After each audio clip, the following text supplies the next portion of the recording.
Hi everyone. So I'm going to be talking about the subject-object binary in the Tryall and how I actually believe that the subject-object binary is flipped in terms of the gender roles.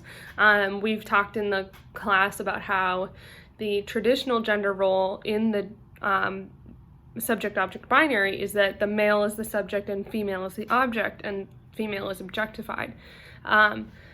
But I propose that in the Tryall, it's different. It's the exact opposite, actually. So Agnes in this is the subject, and Harwood would be the object. So in Agnes's plotline, she is the driving agent of her love story, and even further, she's looked at as the rational character. And Harwood is the character who just blindly falls in love. So this is the opposite of how men are often represented in literature, as they are normally the rational characters and women are represented as hysterical. So going back before the even beginning of the play, Agnes, prior to this whole story, is treated as the object by her male counterparts and love interests, and that is why she chooses to act as her own free agent in the search of love, and that's why she chooses to switch social status spots with Marianne. So in doing so, she's de-objectifying herself so that she can then act as the subject of her search for love, and she can take control of it. Because men were looking at her as an object of money, and she wanted to be looked at as just, poor wording, but object of love. So in fact, Harwood is treated as the object throughout the play.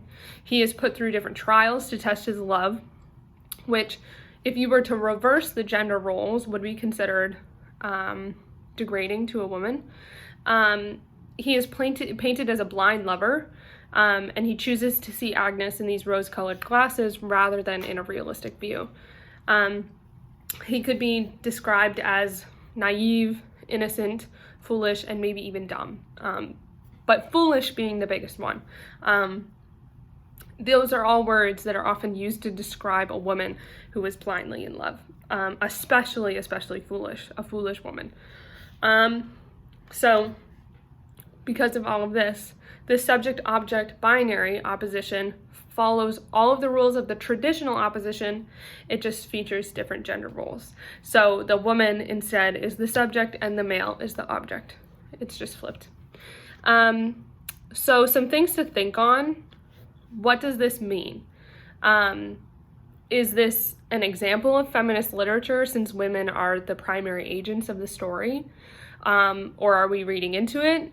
Maybe it's just a role reversal and it's speaking on how men in theater play female parts and vice versa. Maybe it's just speaking about that. Maybe it's just that kind of thing. Maybe it's just trying to appeal to female audiences of the theater. Is it? Or is it feminist? So some more things to think about before our class discussion tomorrow. Think about whether or not the Tryalls contribute to female agency and female empowerment. Are those tools for them? Are they kind of like stepping stools for them? What do you think of that? How are the Tryalls actually related to female empowerment and agency? Another one is, how differently would you see this play if Agnes were a man and then he were putting a woman through trials to prove her love? And the last question to consider is, would you consider this a true feminist work? So ponder on those ideas, and then we'll come back to it in our discussion tomorrow. See you.